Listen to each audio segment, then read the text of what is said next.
Hey y'all, it's Jess. Welcome back to the kitchen here at Roots and Refuge Farm. Today I'm going to be sharing a recipe with you, but it's not just any recipe.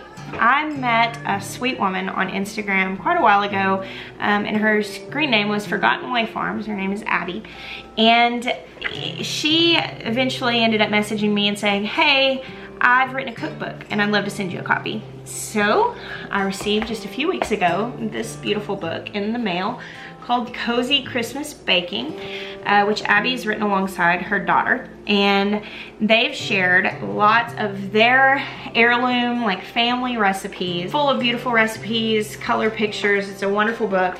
And they've also shared a lot of ideas in making the Christmas season more cozy and just heartfelt and homemade. So I got the book in, absolutely loved it. I've actually already started playing around with some of the recipes and trying some things, definitely making plans to make a lot of these things. And Abby invited me to take part in this collaboration with a handful of other ladies that would also be sharing recipes from the cookbook. I actually have already gotten to watch one of the videos. My friend Kaylee over at the farm on Quail Hollow posted her video last night. It looked so good. She made the rustic apple pie out of the book. And today I'm going to be sharing with you this recipe for a delicious cocoa cream pie. I've actually already got my pie crust rolled out in the pan and we're about to start in on the recipe. I used one that I already had in my freezer, but we're starting from there with this book, so let's go make a pie. First things first, I've got my pie pan with the crust already rolled out here, and I've got a bunch of beans in this because I need to pre-bake this crust. I'm actually following the instructions out of this cookbook to do this, where she teaches here how to blind bake a pie crust. Because with the nature of this pie, it's like a pudding pie, cream pie, the inside is already cooked, and so whenever I put it in here, I'm just going to be chilling it, so I've got to cook the crust beforehand.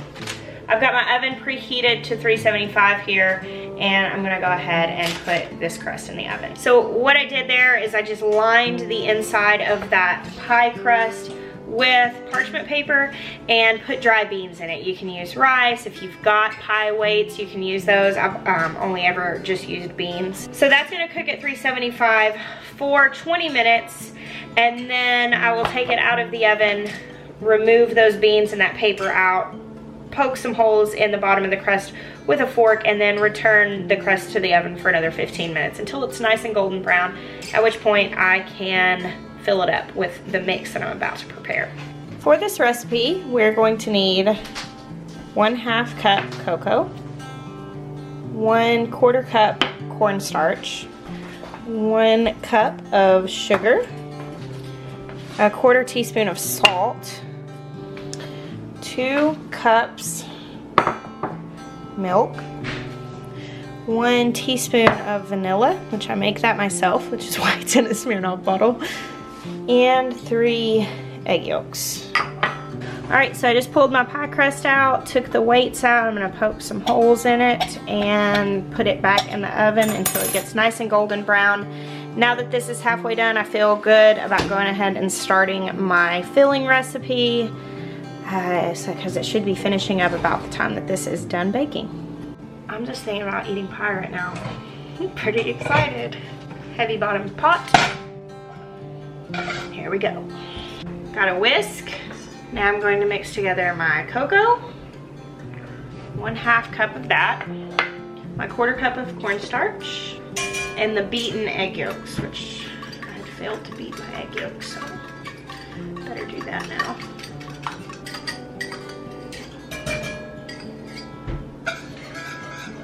Mixing that together. Now these are good and mixed together. Now I'm going to add in my sugar. Now she included a note here that said that her granny's actual original recipe called for 1.5 cups of sugar, but that she had bumped it down to 1 cup because she didn't like it so incredibly sweet. And I stuck with her suggestion of using 1 cup because while I have a sweet tooth, I like things like chocolate things to be more chocolatey than they are just like super sweet. So I think I would like it with 1 cup as well. And a 1/4 teaspoon of salt, which I'm just gonna pinch that because it's about a 1/4 teaspoon. I've got this on medium heat. and I'm stirring my ingredients. And the next thing that I have to do is gradually mix in this 2 cups of milk. And I have to cook it until thick, whisking until smooth. And she does make a note that this can take like 10 minutes. So I'm gonna go ahead and get started on the gradual mixing. But I'm also making a pot of coffee, as you can see right there. Because if you have to sit at the stove and mix for 10 minutes, there should be coffee. Okay, I've got it off the heat now. I just poured my vanilla in here, and it's nice, thick, and I'm just getting it, making sure there's not any lumps in it, getting it as smooth as possible. And now I'm gonna pull my pie crust out of the oven, which should be just about perfectly golden brown. Okay, so we need to talk about who I am as a pie maker. I make ugly pies. It's just the thing. You know, I'm good at a lot of things. I have strengths. Making pretty pies is just not one of them. This is my pie crust. I typically call them rustic because that makes it seem like they're ugly on purpose. But yeah, I make ugly pies. It's something I've just come to accept, because when I try to make pretty pies, they're still ugly, and then I'm frustrated about it. So I just stopped trying. I just roll the pie crust out. It's generally pretty ugly, and I'm okay with it. Let's put the filling in here. All right, there it is, my ugly but I'm sure delicious pie. Based off of licking the bowl, it is absolutely amazing. It's very, very good. So I'm going to put that in the fridge to chill. We're going to some friend's house for dinner tonight. I'm gonna take that with me. Now I still have the egg whites from taking the yolks out here. And if you wanted to make a meringue with these egg whites for this pie, you totally could. But I'm gonna go with whipped cream tonight because that's what I have that I wanna use. Now that is a super easy recipe that honestly most people could make even without a lot of experience in the kitchen.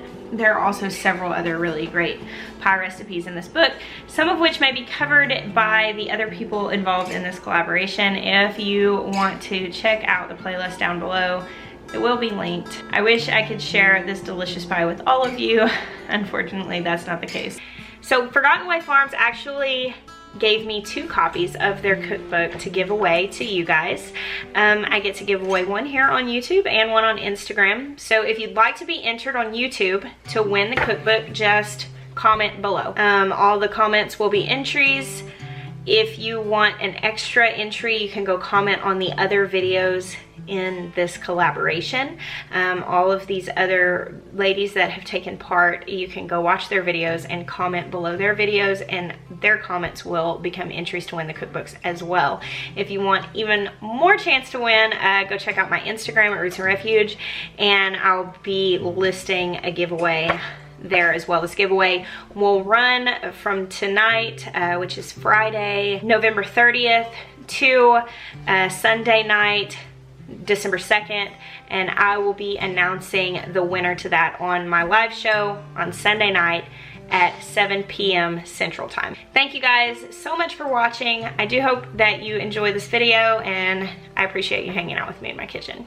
I bless you. Until next time.